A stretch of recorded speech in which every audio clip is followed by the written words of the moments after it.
Two. Hello, everyone, and welcome. Thank you so much for joining us today for this first special episode of Tabletop Humans, an interview show where I invite other humans in the tabletop space to chat about the work that they do, whether it's game design, actual plays, charity work, what have you. We will play a party game and then we're gonna have you home in time for bedtime. I'm your host, Just the Human. My pronouns are they, them, theirs, and today's human guests are Ryan and Matt. My friends, Ryan is an incredible game designer who has made Lady D's Grand Ball, told by Starlight, in the upcoming Bug Dish that you're going to be able to find on Kickstarter soon. And then we also have Matt, who can typically be seen on this side of the interview table in the interviewer role as Role Play Chat. He's also the maker of this really fun game, First Date Update, which is a super cute GMless game for 3 or more people where someone gets ghosted after the first date and you have to find out why. With all of those amazing things being said, Ryan and Matt, welcome. Thank you so much for being here today. Can you please introduce yourselves and let us know what you do in the tabletop space as a human inside of it, as well as what you do outside of it? Ryan, let's start with you. Yeah, so my name is Ryan. I go by the one true Ryan Khan online because Ryan Khan turns out to be an incredibly common name. But my pronouns are he, him, or anything. And yeah, I am a game designer, a sensitivity consultant in the game world. And outside of that, I aspire to be a jack of all trades. But I teach. I particularly love the intersection between play and games and education, and so a lot of that finds its way into uh, kind of both parts of my life, both hats. Amazing. Thank you so much, Ryan. Matt, what about you? Yeah. Hi everybody. I'm Matt. Roll underscore play underscore chat on all the places that are worth being. And yeah, and I'm like Jess mentioned, I'm also a host of a RPG discussion podcast called Role Play Chat.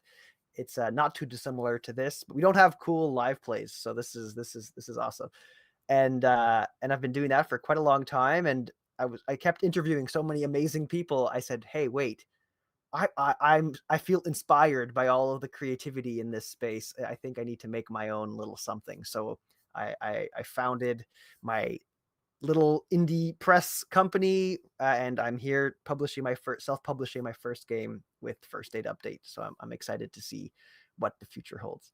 Hell yeah. And we're super excited to play it. My friends, earlier I said that this was a special episode of Tabletop Humans because usually these are pre recorded and we all watch them together on a YouTube premiere. They also typically only feature one guest. So, again, I am so excited to have you both here this evening. And I'm really excited to play First Date Update.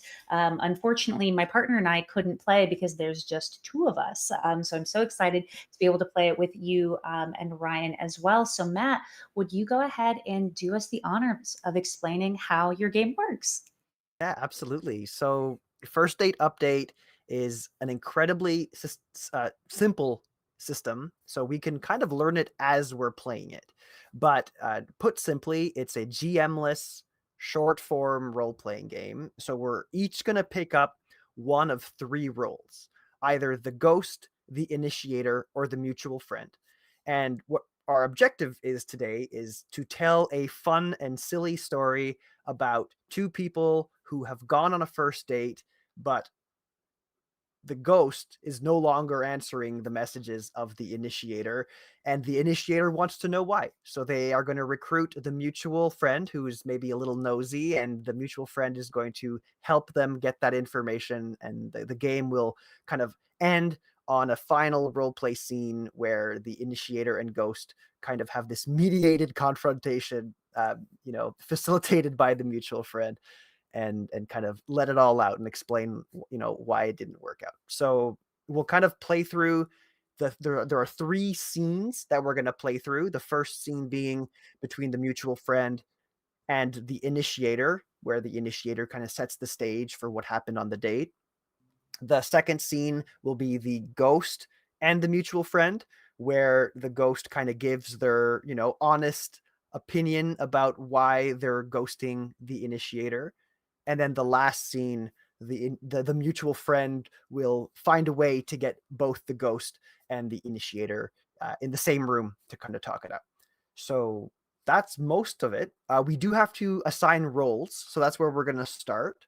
And if everyone's okay with it, I'll play the role of the mutual friends, because I find that role to be the one that, I mean, it's not very hard to follow the rules of this game, but in the context of learning on the fly, I think I should play that role because it's a little bit more complicated.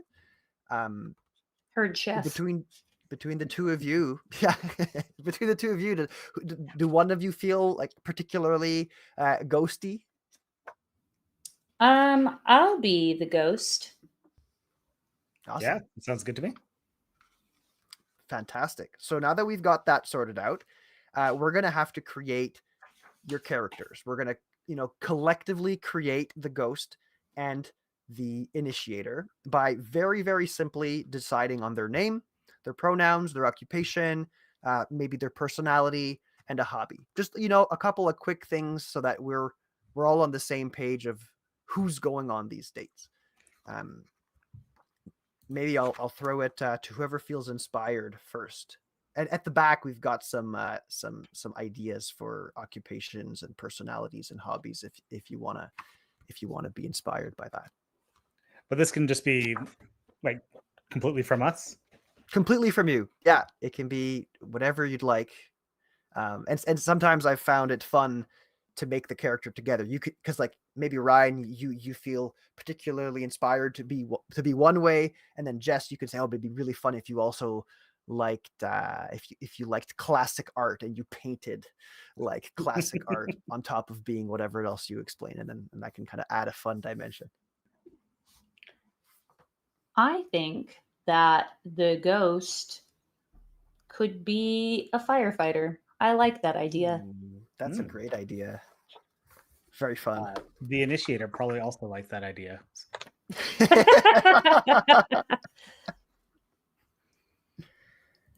Okay, so a firefighter. I feel like firefighters are always really, really good cooks. So I want to play on that trope to like maybe there's like a hobby that the firefighter could have with like collecting instant ramen or something. Like has tried every flavor of instant ramen they could have ever come across, or something silly like this. How do you feel about that? That you're into that? Okay. I'm now imagining the initiator as like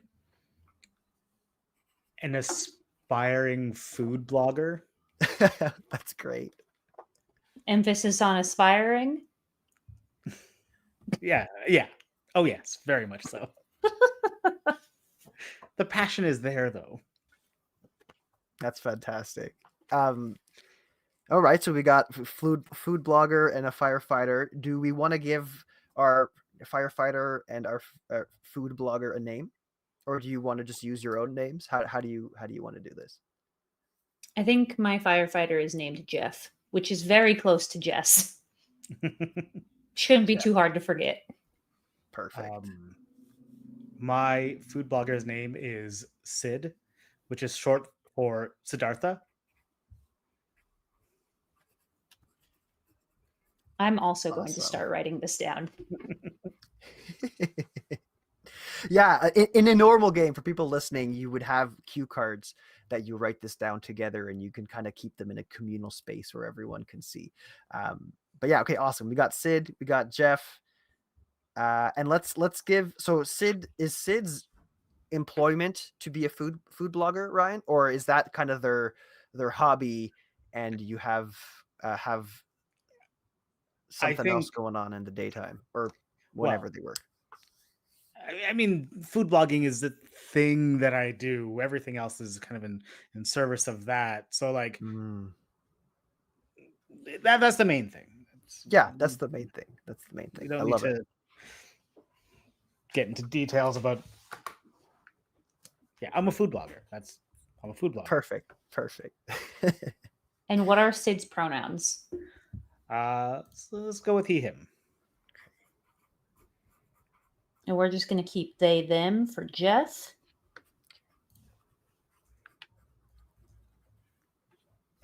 And then let's try to give us one more thing about our characters, just so that when we're playing out the scenes, we can lean on that a little bit. So Sid is a food blogger, and I wanna I feel like maybe Sid is big into podcasting about their food blogging journey.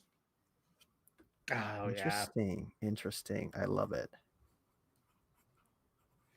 Podcasting, food blogging, just the whole empire. Sid is building an empire. Yeah, it's like I want to be like a multimedia influencer. Incredible. Okay. And because I decided something about you, do you want to decide something about me?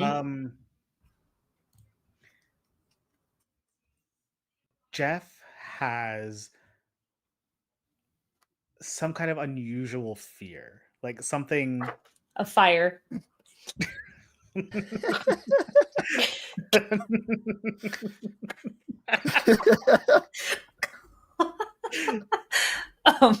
can choose Jeff's it. just doing all the paperwork all the time. No, what better motivation could there be to put out a fire than be like, I gotta get rid of this thing? You know what? I actually love that. I am down for that. I love it. That's fantastic. All right, and then we will, now that our characters are created, everyone's happy with their characters, we're going to create some elements of the date. So we're not actually going to decide where the first date took place, but we're each going to throw in an adjective that describes the date, and these adjectives are going to be like canon to that first date, and we're going to have to use that as scaffolding for our role play. So maybe I'll throw one in there first, and I'll say the date is going to be nostalgic.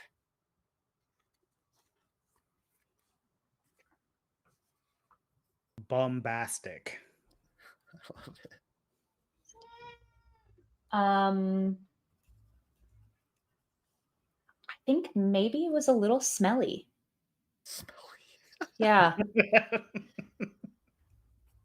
Fantastic. All right, so now we're set up. We're ready for our first scene, and the first scene is one between the initiator and the mutual. So Jeff you guys has just to, like wave your arms a bunch, and I can't hear you now. Okay, put them back on for a second. Oh, yeah, okay. all good. So we'll wave them when we want you back on as well. But before you go, while you're gone, you have a small mission to do. Okay. So during our 4 or 5 minute scene, you have to come up with, let's say 3. I mean, the rules say 4, so let's say we're gonna follow the rules. 4 action cards or 4 actions. Okay. If you look to the back of the rule book, there are some examples of what the actions could be. 2 of them should be positive, and 2 of them should be negative. And I'd like for you to secretly send them to me, the mutual.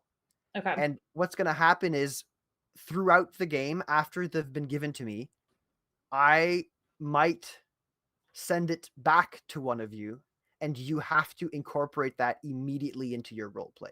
So your actions could be, start to cry or laugh or lie or whatever it is. You come up with whatever you think would be interesting, and then at my discretion, I will insert them into the game after the first scene is completed. So you'll give them to me by the end of the scene, and then for the rest of the game, I can kind of insert them into play. 2 action traits that are positive, 2 that are negative. Great. Yeah. All right. Got it. Goodbye. Bye. All right. You ready for our first scene, Ryan? Oh, I'm very ready. So I'm gonna be like, let's say your friend, you know, Yeah. your buddy from your multimedia empire. Maybe I helped you put up your website or something. Oh, you did Um, you did my banner logo. Banner logo, perfect, perfect. So Sid, how's your website going? And your food blogging. I mean, I posted something else today. I tried that Mexican place that everyone's been talking about. So I weighed in there, and I'm getting a bit of traction. You know, I think like it feels good. I hope. Good, good. I'm glad. I'm really happy to hear that because the banner that I created for you, you still kind of owe me for that. But Oh yeah, well, like once I get like once I get some of the ad revenue in, like okay, okay. first thing number one. Oh, sounds good. Um, well, enough about that. We're not here to talk about your website. We're here to talk about that date you went on. How'd it Yes, go? I, I think it went well. Like Yeah. it's, like at first it's always a bit nerve wracking, but I think there were some sparks. There was a bit of chemistry there, and you know, Awesome. at least I thought it went well, but I haven't heard anything from Jeff in a little while. I'm just kind of like, I don't get why. Oh, yeah. That sounds kind of weird. You had been messaging them for quite a while before that too, right? Yeah, like not too long because you gotta you want to meet in person because sometimes it's easy to chat online, but when you get in person, but like we were able to have conversation. I mean, it was kind of loud, but Hmm. I still feel like we were able to talk and like get to know each other a bit. Where'd you go? Don't tell me you went to your usual spot. No, no, no. I want to change it up a little bit. So do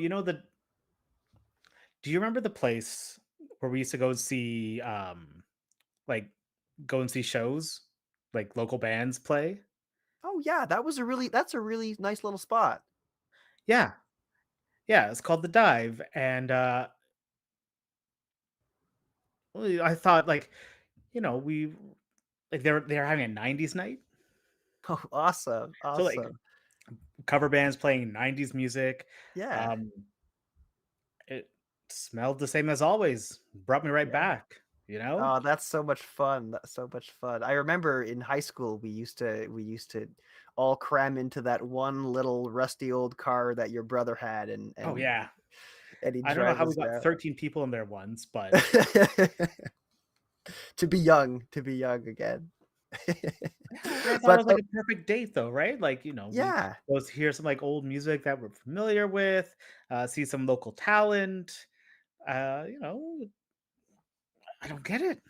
you must Get you it. must have said or done something, think back, because otherwise it sounds like a perfect date. I don't see why they'd be, ghosting you. Did you did something kind of awkward happen, or did you maybe, like, say a bad joke that didn't land? I don't know.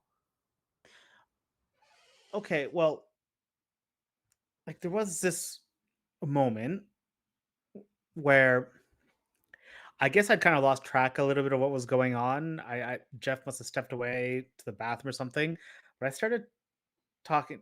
Listen, this other guy looked a lot like Jeff, Mm, right? Like the same kind of broad shoulders, the same scruffy hair, and it was dark, and so I wasn't like looking. So I thought that what it was. So I mean, I guess it was a bit awkward when Jeff came back, but yeah, yeah, I could see that. But, I mean, how you it was probably a quick little thing, you just yeah. or did your confusion last for a little while? I mean, once I noticed that Jeff was back and standing on the other side of me, I made sure to take my hand off of this random guy, and Okay. but like it's a misunderstanding, Yeah, yeah, yeah, right? Like it was totally innocent. yeah, I'm sure Jeff,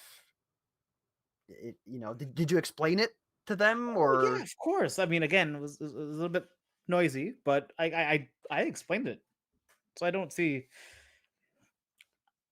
I mean, everything else was Yeah. good though. Like great conversation, and we had a nice time. And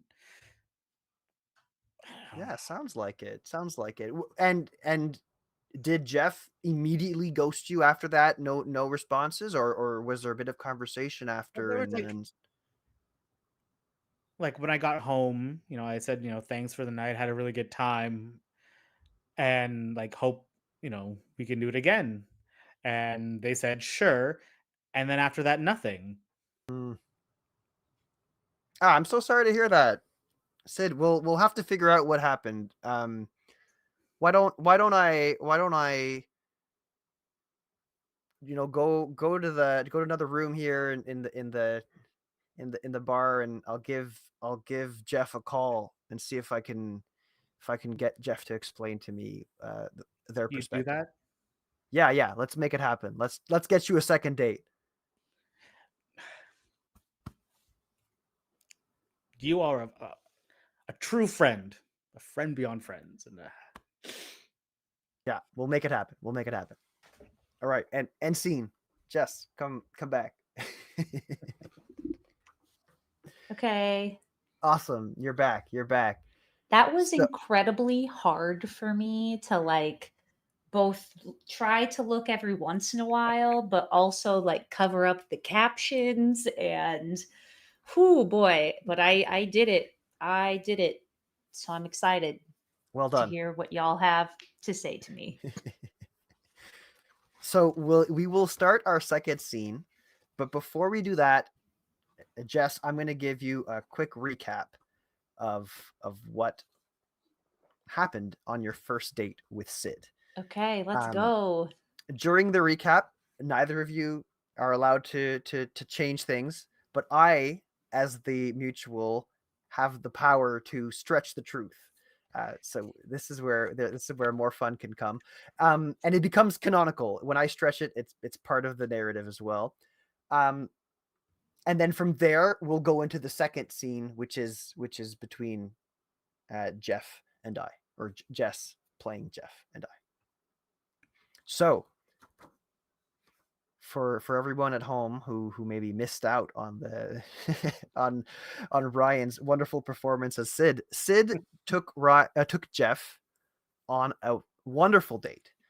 It was a small concert venue that has been around town for a very long time, called the Dive. And at the Dive, Sid and Jeff were having a fantastic time. They were dancing, they were laughing, they just had a wonderful evening during the 90s themed night taking place at the Dive. But at some point in the night, Jeff left to go to the bathroom and did so without really advising Sid, and was gone for a little while. And during that time, Sid accidentally mistook a different person for Jeff. So when Jeff came back from wherever it is they went, they noticed they noticed Sid holding the hand of this other person, and it was all understood. Sid was really apologetic, and Jeff in the moment seemed to understand, but then the night quickly ended after that, and Jeff just hasn't been answering any of Sid's messages since. So that is what happened, and we'll come over to Jeff. So, Jeff, we'll pretend that I'm calling you. I'm one of your friends. We went to university together, let's say, and yeah. So, Jeff, how's it going? It's been a long time. Yeah, things are like going okay. I don't know. I went on this date with this guy and he was a little shitty.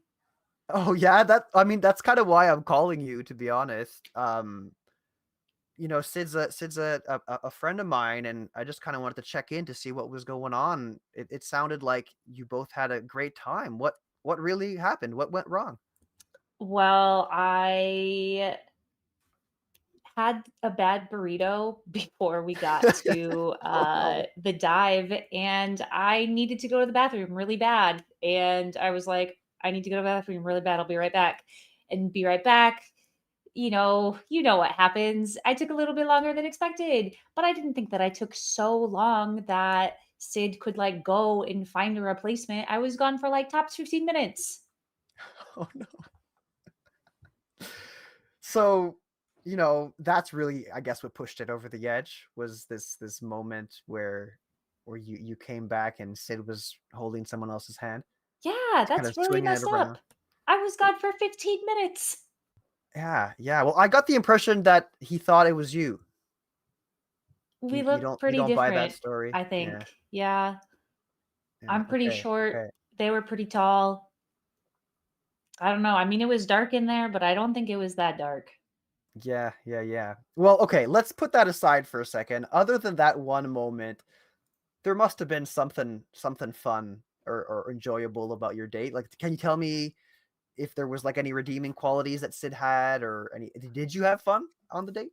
Um, I mean, I had a little fun, but you would think that a food blogger wouldn't take me to a burrito place that was going to make me feel ill. But I did think that Sid was pretty funny. So I enjoyed his jokes. Yeah, he's got some funny jokes, that's for sure. Um, so the jokes were good. You spent some time in the bathroom, but that might have been Sid's fault. And then you came out and Sid was holding someone else's hands. Um, I mean, I'm hoping that maybe there's a chance here for you all to go on another date.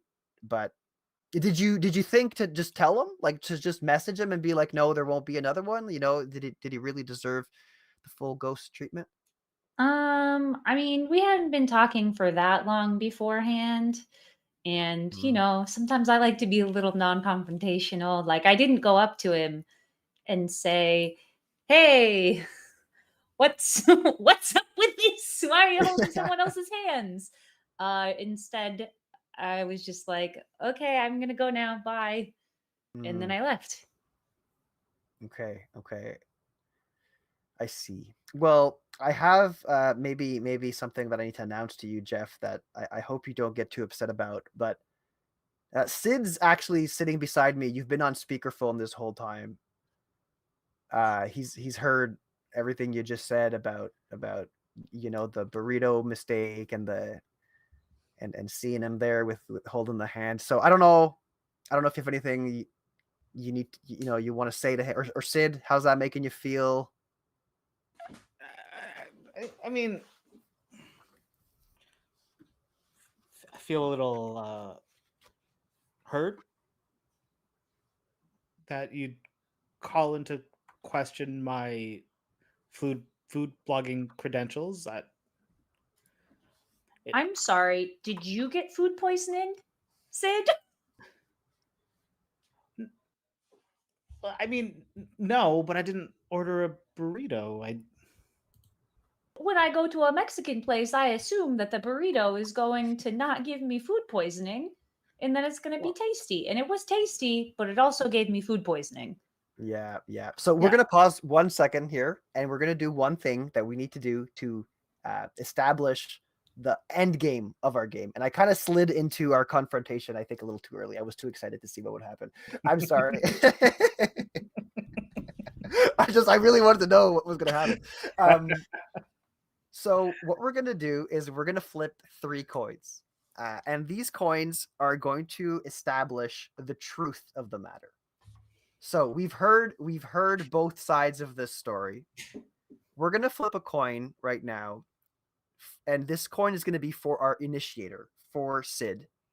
If you get heads, Sid, you've been telling the truth, you've been honest this whole time, and it's whatever you did was just an honest misunderstanding, and you're gonna have to play it as such. But if we get a tails, then you were up to something all along. You know what I mean? So you'll have to figure that out. So we'll flip a coin and we'll see what you get. Shall It's, I it's flip? yeah, go ahead. I got Tails. Okay. So now collectively, we have to bake that into our role play. But maybe Jeff isn't all, maybe Jeff also isn't completely innocent here. So we're gonna flip another coin to see kind of where Jeff lands on the same thing. Ryan, look like you had a really cool big coin there. Are you okay being our Yeah. coin flipper?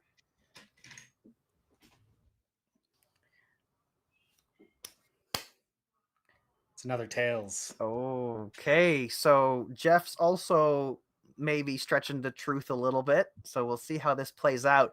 And then the last thing we need to find out is if ultimately by the end of all this, if a second date will be agreed upon. So we'll flip the coin one last time, and if we get heads, despite it all, a second date's happening. There will be no second There will date. be no second date. Okay, so No it's second just date. two people doing bad things, no second date.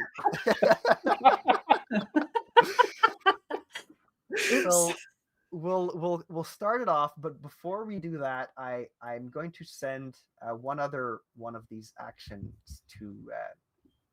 I'm gonna send one to you, Jess, because you don't have one, and I want you to be this one at the same. Like when we start things out, that's gonna be yours. So we'll segue back.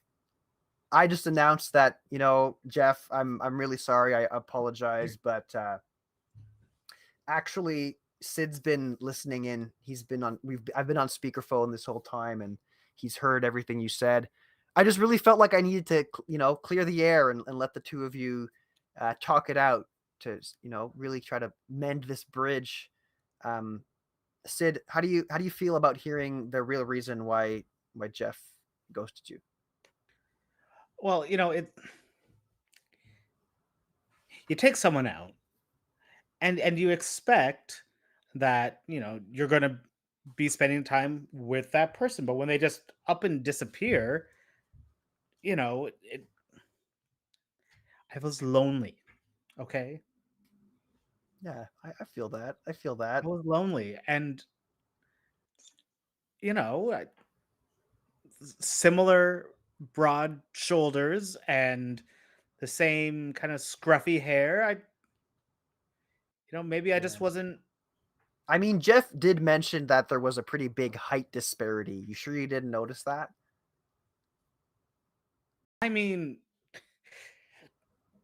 like, sure, Jeff is like a good half a foot taller than me, and this other guy was not, but like, you know, it's so hard to tell in the dark. And when everyone's dancing, like, What about the voice change?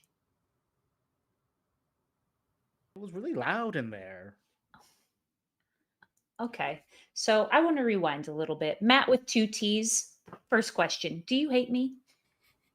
You know No, I not don't like confrontation. I know, but I felt like I needed to make this happen to Okay. enable Um, this to, I saw something in the two of you. I thought maybe and Sid really wanted a second date. 2T Matt, you know what I'm going to do? I am going to write you a letter and then I'm going to go to the post office and I'm going to put it in. And when you read it, it's going to be very terse. And I'm going to call you and Mm, you're going to tell me how you feel about it. And you're going to feel ambushed. And then I'm going okay. to ask you, Matt, with two T's, if we're still friends at that point. Does that sound like a plan? All right. All right. Well, Wait, are you look, suggesting that I'm truly you feel sorry. ambushed? I feel ambushed. There are two people on the other side of this phone call. Well, I I was. had to take a poop. I'm sorry that the burrito made me feel like I was Well, going to invert myself, and I had to do that in you. a public place. It was smelly, it was dark, and when I came out, the guy that I was on a date with was holding hands with someone much taller and much more attractive than me. I'm not having a great time, and I do feel Listen, ambushed. you might feel ambushed. I felt abandoned. I was gone for 15 minutes. And yeah, what were you actually doing for half an hour? Half an hour? I Yeah. was gone for 15 minutes. No, it was definitely closer to half an hour, maybe even Okay. 45 minutes. I was on a really good Instagram reel scroll, and I might have gotten a little carried away when I was done. Yeah, I'm sorry. yeah. Just looking at all those thirst traps, I bet. Yeah. What else am I supposed to do? Yeah, The yeah, algorithm gives me exactly what I want. yeah. And who was that first person on your feed? Hmm? Well, if you have to know, it was Pedro Pascal. I think you would agree that he is very attractive. Fine, I'll give you that one. But who's the second one then? Hmm? Well, it wasn't a thirst trap in the regular sense, but I did see some of your cocktail photos, and I thought that they were kind of cool.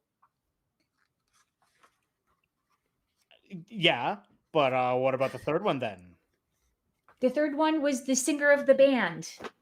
They were really hot. If I couldn't be out there with them in real time, at least I could look at their face while kind of hearing Okay, well, the like, bumps from the bathroom. Well, the feed that doesn't even matter. The point is that you abandoned me and left me all alone, and so I had to find companionship with the closest, most beautiful person that I could see.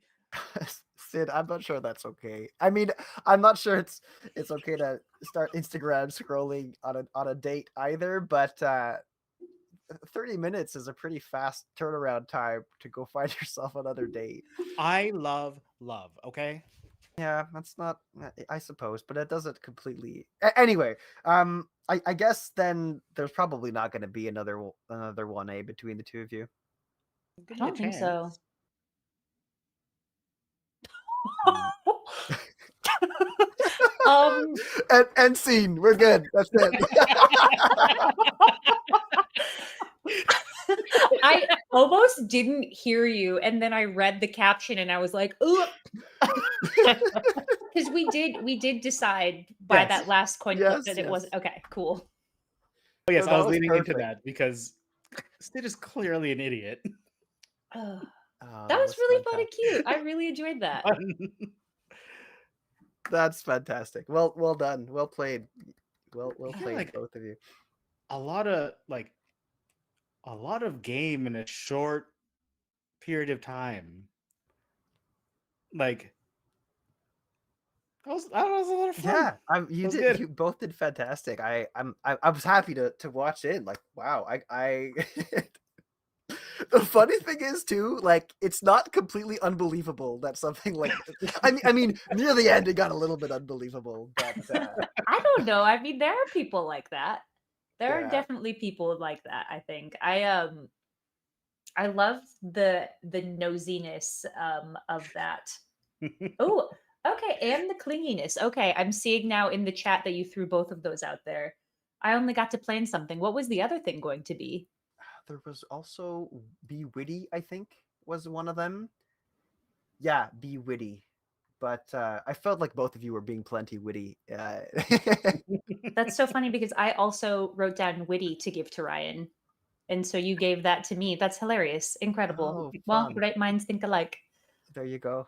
There you Well, go. friends, usually this is the time in Tabletop Humans where I'd be like, and we're going to move to the game portion because we start with the interview, and I'd ask you to make like a weird noise that I use as a clip, but now we're going to move into the interview portion.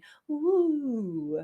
And this is really exciting because now we get to hear about the inspiration for First Date Update from the man who created it himself, Matt. Yeah, With thanks. one Thanks. T.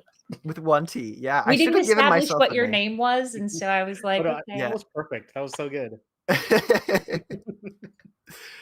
Oh yeah. No, I mean, what was my inspiration for the game? I'm pretty sappy when it comes to the things that I like to consume. I love good rom-coms. I love watching, first like any kind of dating shows, uh like Love is Blind, all that stuff. And I find that to be a lot of fun, and it's kind of a topic that I've always found interesting, but I feel like most of my role playing games don't have romance in them. Oftentimes, because it can be an uncomfortable thing for people to talk about or role play in a game. So I kind of decided, hey, why don't I make a game about this and try to make it try to make it accessible, try to make it as available to people who maybe would not want to play a romance type game in another setting, because it's not really romance, it's more like a comedy skit comedy type game. But yeah, that's where the inspiration comes from, was all that kind of stuff. Very nice. And was the choice to make the game a GMless game intentional, or did it just kind of happen to become a GMless game? um yeah, I think it was definitely kind of something that I was hoping for. I didn't force it, but growing up, I did a lot of French Canadian improv, which is basically what it's like. Another part of this inspiration was the structured improvisation, right? Because that's essentially what this is. There's not a whole lot of system attached to it, um, and I find that the best improv happens when there isn't somebody like arbitrating too many rules. It's more fun when it's accessible. So yeah, that I don't know if that answers your question, Jess. Yeah, absolutely. So I think I might know the answer to the question that I'm about to ask, but I want to hear it from you. I would call this a micro TTRPG. I mean, there are very few pages, there are very few rules, and it's meant to be played in what, 20 to 30 minutes. I think, we're about 45 minutes into this episode of Tabletop Humans, and we've already gone through the game once, but we also have had a lot of talking in between. Mhm. So, can you talk about making a micro TTRPG, and why you chose to make it so it can be completed in 20 to 30 minutes, or multiple rounds of a game within, a handful of hours? Was it wanting to be a bridge between not having enough time but also wanting to play? Was it meant to be more beginner friendly? Was it a little bit of everything and then some more? Yeah, so I mean, it's definitely, I agree with you. It is 100% a micro TTRPG. Um, like you said, it's so easy to play one round in 20 minutes. In all of the playtesting that I did for the game, often we would sequence like 2, 3, 4 rounds back to back, because we could hammer out, 3 or 4 rounds in one sitting of the game. Um, and kind of the more you'd play it, you'd switch roles. Maybe once I was the ghost, then I'd take a turn at being the initiator and then be the mutual or what have you. Um, and as far as the intention of making it short and punchy, it was definitely so that we could go straight for the interesting part, which is this confrontation. Like, to me, that is the interesting part. Why bother with all of the excess when you could just kind of role play this more dramatic moment? And the rest of the game is kind of the setup for this dramatic moment. In all honesty, so yeah, the intention was always for it to be very punchy. I think it's kind of like a fun side effect, that because it's shorter and a micro TTRPG, that it makes it far more accessible to people who maybe wouldn't play role playing games otherwise. Um, Incredible. I yeah, love that. And I mean, I can definitely hear what you're saying about getting to the confrontation. You were so excited to get us to the yeah, confrontation I that we didn't even. we missed a little step. But it was a lot of fun. I really enjoyed that. Can I I'm ask going to a come back question? to you in a couple minutes. I'm sorry, Ryan. Did you say Can I ask something? a question? Yeah, absolutely. Um, what other settings have you played the game in? Because this was a like very real world, but have you like done this in other settings or other kind of like setups? I actually haven't. I haven't even thought of it, but I think that's a fantastic idea. You 'Cause, could like, totally play this off in like a sci-fi setting, or a up in space, or even in like a I was fantasy even, setting or that like people. you could imagine like a vampire and a um like fan. Yeah, yeah, 100%. I think that, I mean, people playing can be as creative as they want. I see there's no reason why it needs to be set in our reality. You know what I mean? That's a great question, right? I'm going to see if y'all like Dimension 20 as much as I do. But I'm imagining, and maybe this is a bridge to my next question that I'm going to go with Ryan, but to set it up, I'm thinking Brennan Lee Mulligan and Bug with a big ass um, going on a date from Game Changer. But anyway, I want to shift gears for a moment and ask Ryan if you can tell us a little bit about Bug Dish, which is going to be coming to Kickstarter soon, what the inspiration was for the game, a little bit about the game. Yeah, so Bug Dish is a culinary RPG where you play bug chefs traveling around in food trucks to compete in cooking competitions. It is another very lighthearted game. The inspiration largely coming from um,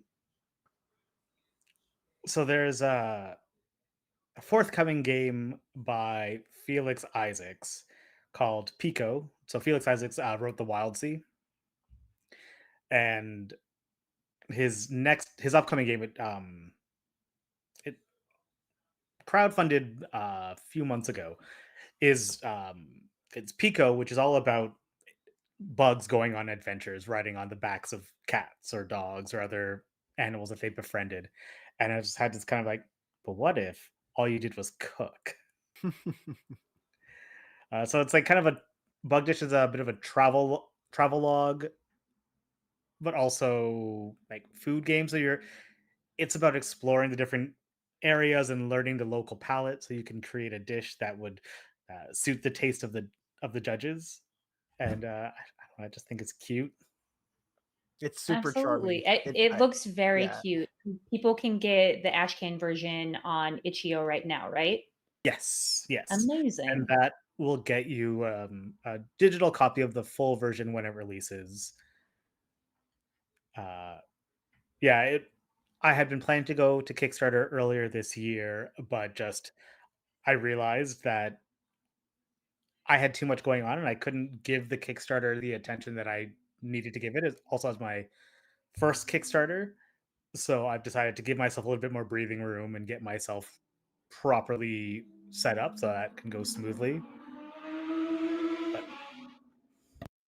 Dang, somebody has a very teeny peepee and they need everybody to know about it. Incredible. Well, I am putting into the chat right now a link actually both to Ryan's Itch.io as well as Matt's Itch.io. Definitely check them out. Whilst you're watching this, after you're watching this, definitely check back on August 1st. Um, Ryan, I'd love to hear from you. Any advice that you can share to Matt and other folks who are just getting started in creating their own games? I don't know if you can think back to, when you were a fledgling game designer and what advice you would have wanted at that time, or just something that you've picked up along the way. um, just make games, make bad games, make good games, just like make stuff because the idea of what makes something good is nebulous at best and often useless. But if you make something, there is just like the joy of creation. And it's like most of the stuff I've made is probably been like I have an idea, I get together something and I play it with a couple of friends. I'm like, that was fun. All right. It's not enough to make a game and try and release it. It was enough to just like get it to the table with a couple of friends and play. So I just this is advice I give to everyone. Just like make stuff. Making stuff is fun. Absolutely. I think just make it even if you don't think it's going to be good. And you don't have to charge people for it. You don't even have to put it out on the internet if you don't want. But being able to say, I had an idea up here and then I put it onto a piece of paper or I typed it all out, I made the thing, I think is a really big accomplishment. And I think a lot of people get stuck on the, "Ugh, I don't know how to do that." Nobody knows how to do everything. We are literally making everything up as we go all the time. So just do it.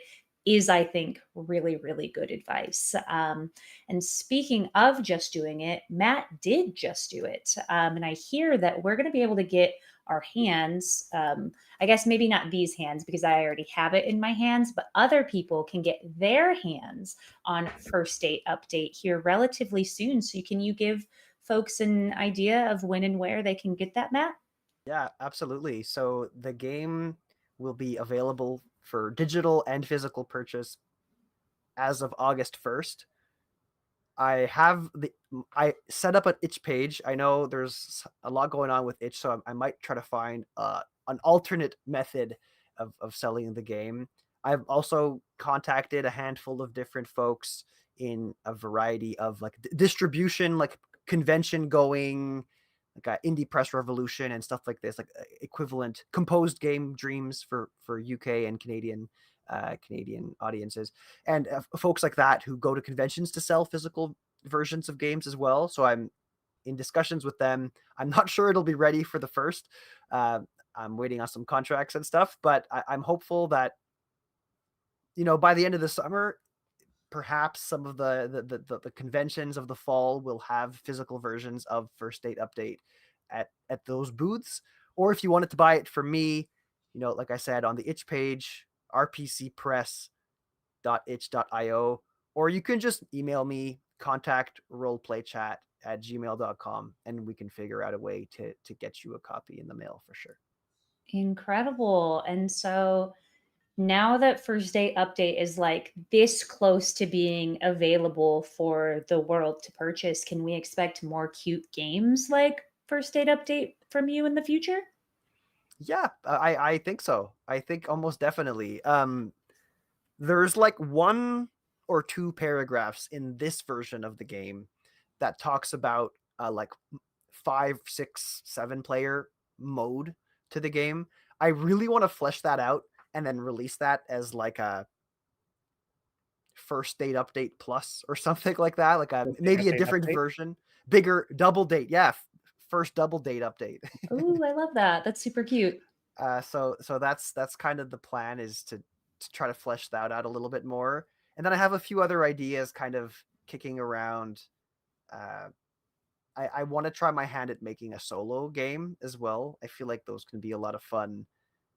Um, yeah, we'll see. I can't promise they're going to be cute, but I can promise that there will be more games. Incredible. I love to hear it. And now I think the rest of my questions are actually going to be for both of y'all, unless you spark something up top. But I'd love to hear about self-publishing TTRPGs. I know we talked a little bit about how you should just do it, but sometimes people don't know how to do it. So can y'all talk to me about that? Whoever would like to go first. I mean, Go ahead, Ryan. Go ahead.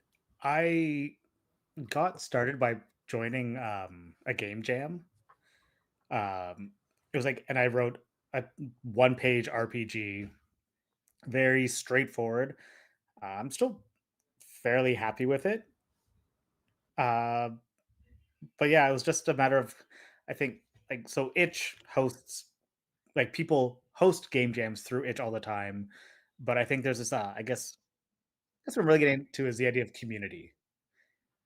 uh, Finding community, finding other people who are interested in, like, in game theory, not game theory, but like musing on the nature of games, people, other designers, uh people who are just interested in like what makes the game fun, what makes the game run, because those people, in my experience at least, are also the ones who are willing to take the time to play a game that is largely untested, and happy to give feedback in with the goal of helping, at least in my case, felt like helping me improve.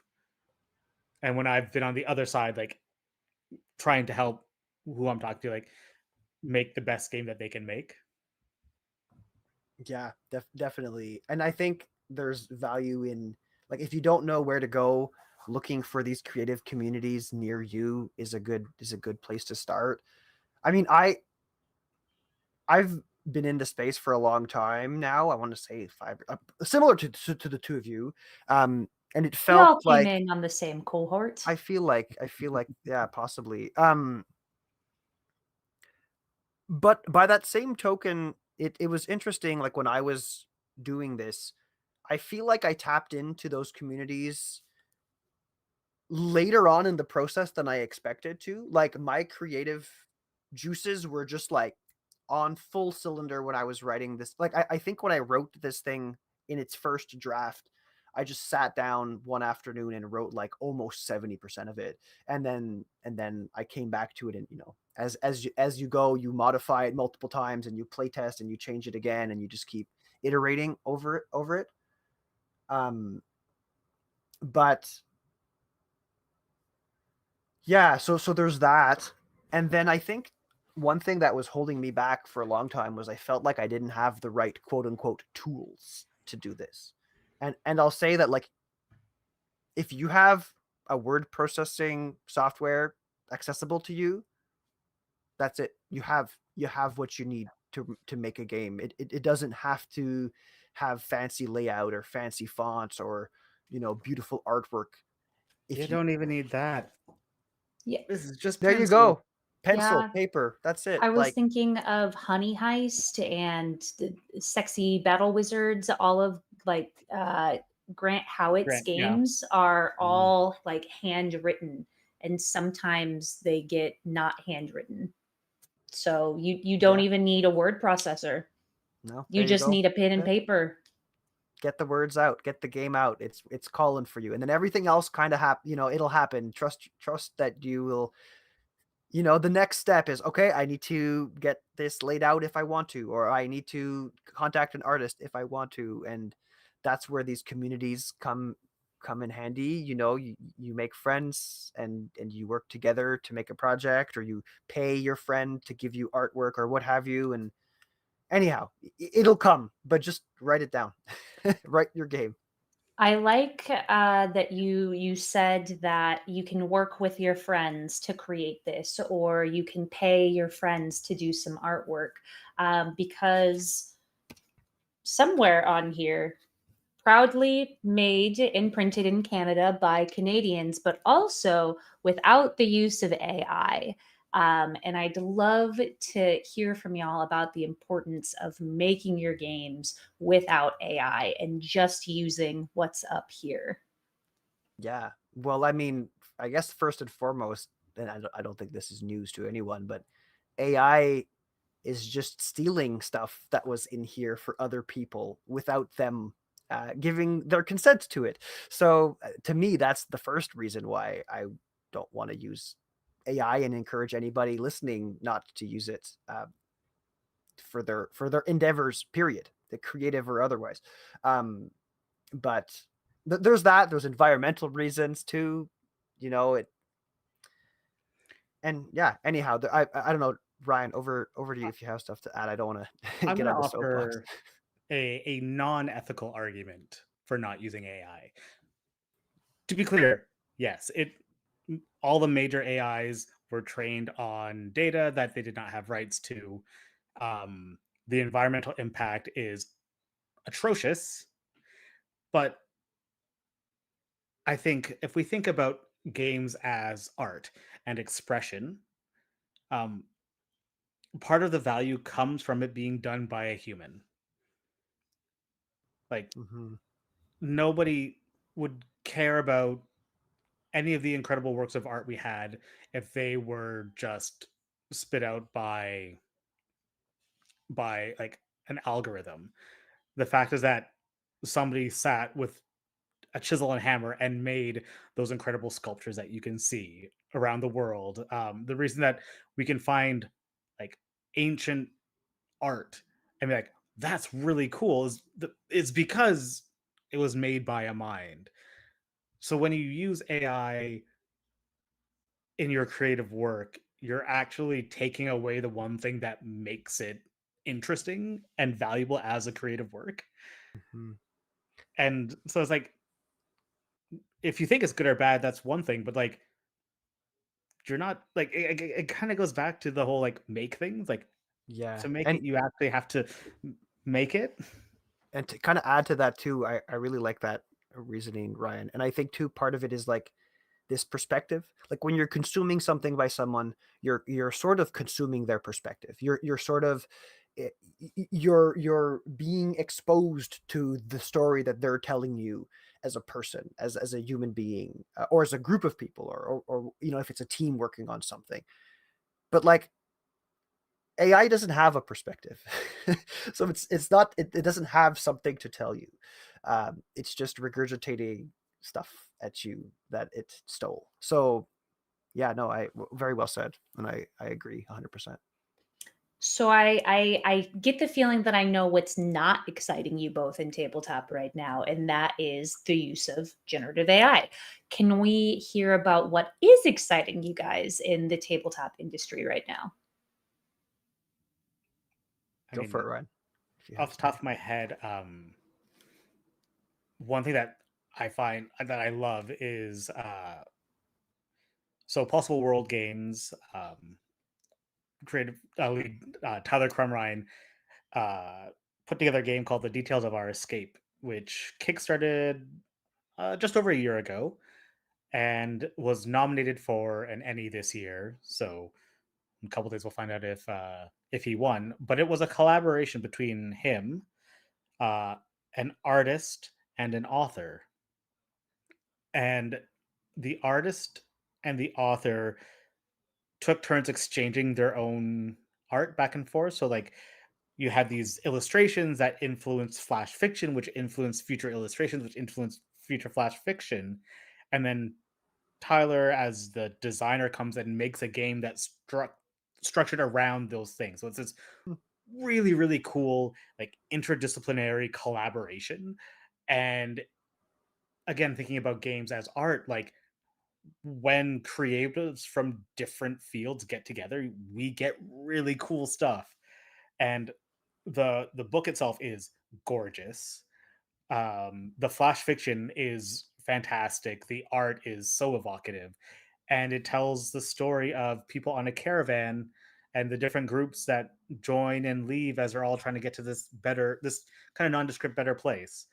It uses dominoes, which is super compelling. Like, there's nothing there I don't like, and it was a game book that it was a joy to read and hold.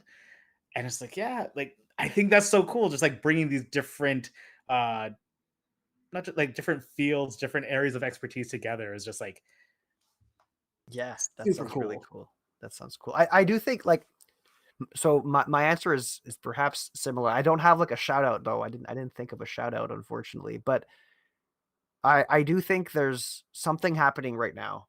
Like I can feel that there's something happening in the TTRPG space, and there is a shift away from Hasbro and Wizards of the Coast. And you know, you can see it in kind of these other groups pulling together talent to make games that are not D&D.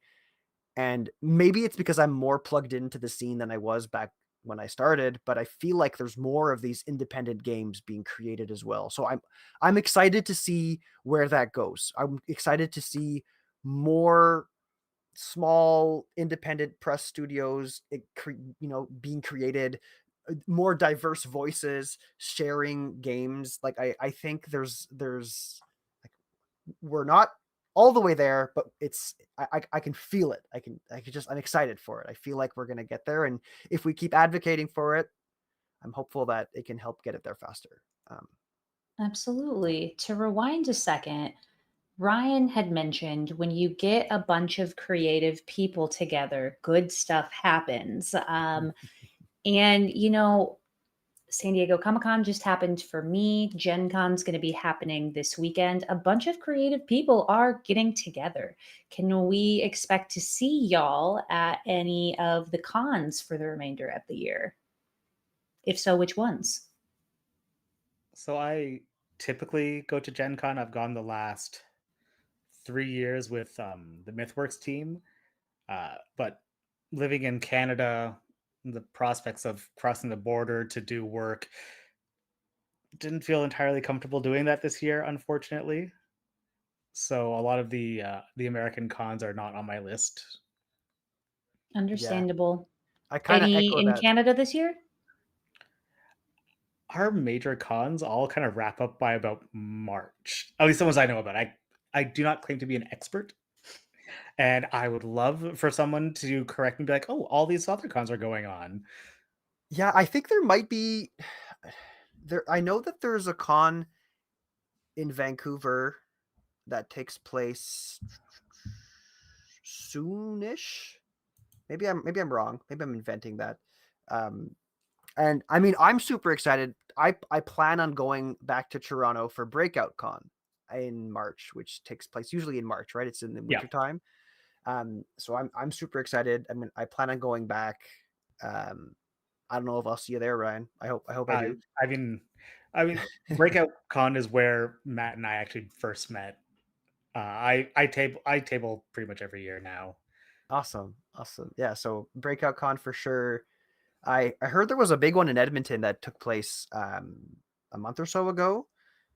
Canada Games Expo, I think, is what it was called. Oh yeah, I mean Compose Dream Games has a good list of various cons because they travel all over Yeah, Canada to a lot of the major cons. yeah. I I am should sad say, I'm going to be missing PAX Unplugged. That is my favorite con, and that's usually where I go to hang out with all the various folks in the community that I've gotten to know. You know, Jess, you included, and I think for the same reasons for as Ryan. I think this year it's out. I'm hoping that the two people in charge of our respective countries can come to an agreement that that that benefits everybody equally, and then we don't have to have these concerns about crossing the border and especially with work like work calling this work for me is very is kind yeah, of yeah, Don't sell and yourself short, friend. It yeah, very well could become like your full-time thing if you maybe. just keep making super fun, super cool games. So don't be like that. no, I mean we are allowed as Canadians to cross the border into the states for trade shows and conventions, and to sell goods. It's just with everything trade wise being up in the air. It's just I wasn't I was not comfortable enough to give it a shot. Yeah. I'm sad to miss Gen Con because it is what a time where there are a whole bunch of people where I only see them at this con, and I will not see them this year, and that's really sad.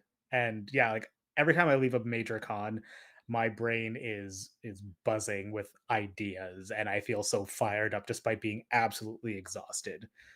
There is some folks have gotten together and put out FOMOCon, Fear of Missing Out Con, and they're running some panels and some games over that same weekend, which I think is really interesting and really cool because not everyone has the ability to just pack up and go to Indianapolis. I personally just choose not to because I'm from Indiana originally, and it's a terrible place with terrible people and terrible weather.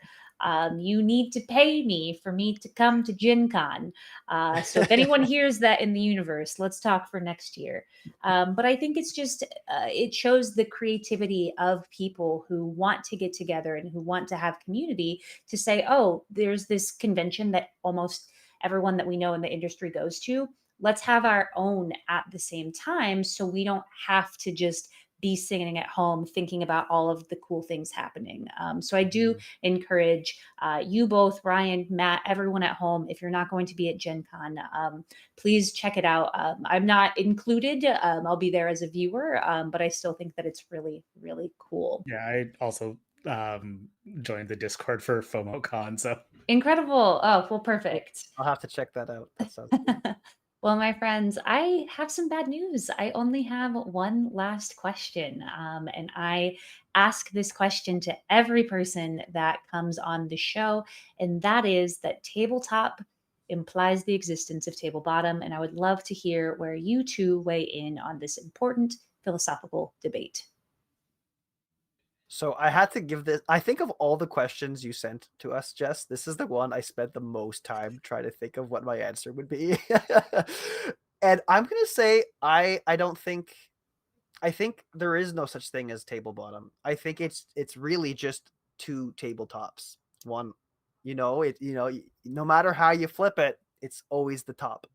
Okay. That's my answer. Incredible. Ryan? I'm just hurt about the erasure of table verse. Heard, Chef. Say less. I'm sorry. Yeah. Okay, well, my friends, this is where we would usually go to a quick break, where you would hear something pre-recorded from me talking about something that I'm doing in the charity realm. But instead of doing that, I think I am just going to quickly mention that you can go to Itch.io right now, or you can go to Google or whatever your browser based is, and you can search for the No Ice in California Itch.io charity bundle. We are raising funds for two incredible organizations that support immigrants' rights. One is based out of LA, one is based out of Texas, but is supporting a lot of families whose family members have been impacted, apprehended in Los Angeles, and then transported to Dilley, Texas to a private prison corporation. So far, we've raised about $88,000 to split between these incredible organizations. You can get the bundle for just $10, and there are 560 different games. About 70% are TTRPGs. You're a TTRPG nerd because you're watching this, I can guarantee it. And so there are quite a handful of you to get your paws on. It's just $10 and you're supporting an incredible cause. So I really do hope that you'll go and check it out. After I get done talking, I will put in the No Ice command so you can go and check it out. But please check that out if you can. And with that being said, I'm going to kick things over to Matt and to Ryan to tell the people more about you and where they can find you on the internet. Who'd like to go first? All right. Yeah. You can find my games at rcon.itch.io. I'm also on Blue Sky at True Ryan Con. That's mostly where I am. I don't post a whole bunch, but I like to uh, re whatever is the right verb that re that. Um, just cool things I see going on, other like live streams, games coming out, just fun stuff in the industry. I Awesome. think it's And repost at this point, yeah, right? that's what we're going with. Yeah. I think that sounds about right. Yeah, and I'm also on the repost place. Matt, not Matt. Roll_play_chat on Threads, and role play chat, all one word, on Blue Sky. That's ROLE, not ROLL. And yeah, and like I mentioned, the game will be available hopefully in some of those conventions that you'll be going to, uh, from the variety of independent publishing groups that collect all these games and redistribute them. Or you can just come email me, contact roleplaychat@gmail.com, and just say, hey, you want a game? You want a copy of First Date Update? And we'll go from there. Incredible. Well, thank you again so much for joining, friends. This was really fun getting to play First Date Update. It was really great getting to hear more about games that are coming in the near future and plans that for more games to come in the future. With that being said, Matt, I would love for you. I know it's 6:22 Pacific time, but I think any time can be a good morning. In fact, Ryan was saying for his best friend right now is morning.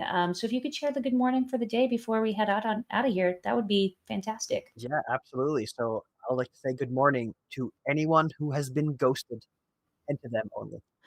Friends, you heard it here first.